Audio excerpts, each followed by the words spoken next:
9 वर्ष की पूर्व संध्या पर अपने डीसीएम रूपापुर परिवार के सभी बड़ों को मेरे तरफ से प्यार भरा नमस्कार और सभी छोटों को शुभ प्यार।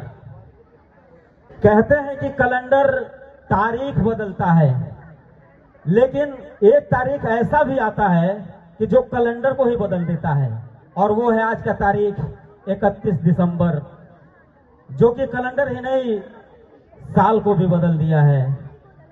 और कुछ ही समय बाद 2025 का प्रस्थान और 2026 का शुभ आगमन होने जा रहा है। तो मैं 2025 से ये कहना चाहूंगा कि आप तो जा रहे हो, क्वालिटी देख रहे हैं आप, तो मेरे रूपापुर परिवार के अंदर के क्रोध, ईर्ष्या, जलन, नकारात्मक सोच सभी को लेता जा। और मैं 2026 से ये निवेदन करना चाहूंगा कि आपका स्वागत है और आप आ रहे हो तो मेरे परिवार के लिए एक नई ऊर्जा, एक नई शक्ति, सहनशीलता, सहयोग की भावना के साथ साथ सकारात्मक सोच लेकर आए।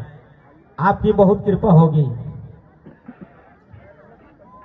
आज की भागदौड़ भरी जिंदगी में, जो कि वर्तमान समय में चल रहा है, किसी को टेंशन देना बहुत ही आसान होते जा रहा है और किसी को अंदर से हंसा देना एक बहुत बड़ी बात हो। तो मैं आप लोगों से कहना चाहूंगा कि आप लोगों को जब भी कभी थोड़ा सा हंसने का मौका मिले तो आप पूरा खुल के हंसिएगा, क्योंकि इस समय हंसना स्वास्थ्य के लिए बहुत जरूरी है। आइए मैं एक छोटा सा प्रयास करता हूं आप लोगों को हंसाने के लिए। अभी मैं घर गया था तो मेरा एक दोस्त गाय के पास आग जला के बैठ के अपने आप मुस्कुरा रहा था। तो मैंने पूछा, अपने आप क्यों हंस रहे हो भाई?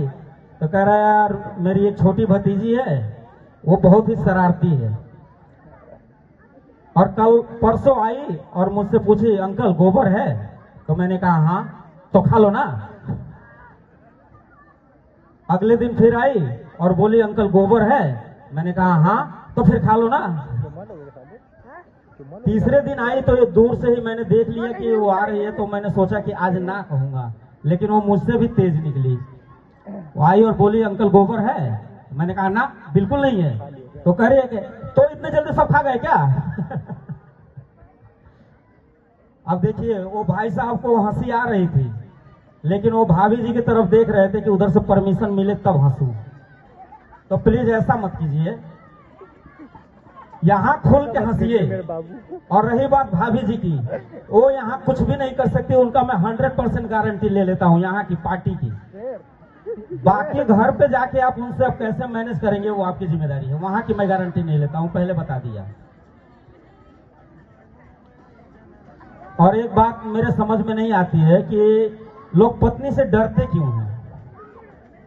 मैं तो बिल्कुल भी नहीं डरता, 1% नहीं डरता हूं। क्या कह रहे हैं भाई? और वो मैंने सीखा है गूगल से। मात्र 4 टिप्स हैं और मेरा खुद का आजमाया हुआ टिप्स है। उस पर लिखा था कि ये 4 टिप्स अपनाइए और अपने पत्नी का डर अंदर से दूर भगाइए। हम लोग भी ऐसे ही हैं। अब देखिए भाई साहब कितने उत्सुक हैं कि जल्दी से बता दो टिप्स।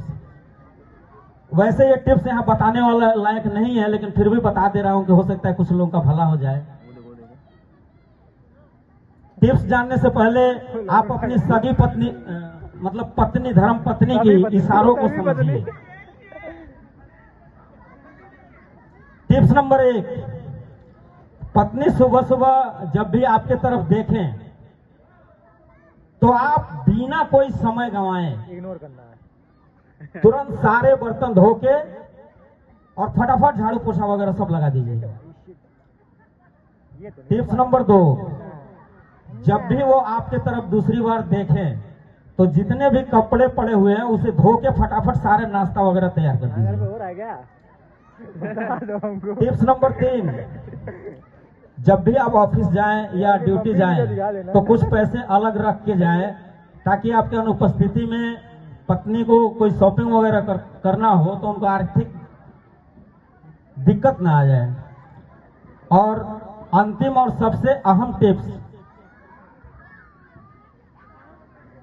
नंबर 4, रात को खाना खाने के बाद जब पत्नी आपकी तरफ देखें तो आप वही 15-20 मिनट और आधा घंटा के करीब पैर दबा दीजिए बस। उसके बाद आपको पत्नी से कभी डरने की जरूरत नहीं पड़ेगी।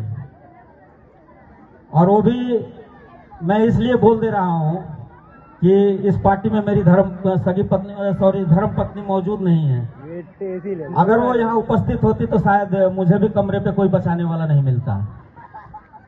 तो ये है सब हंसने हंसाने वाली बात, और हंसने हंसाने में कोई रियलिटी नहीं होती है।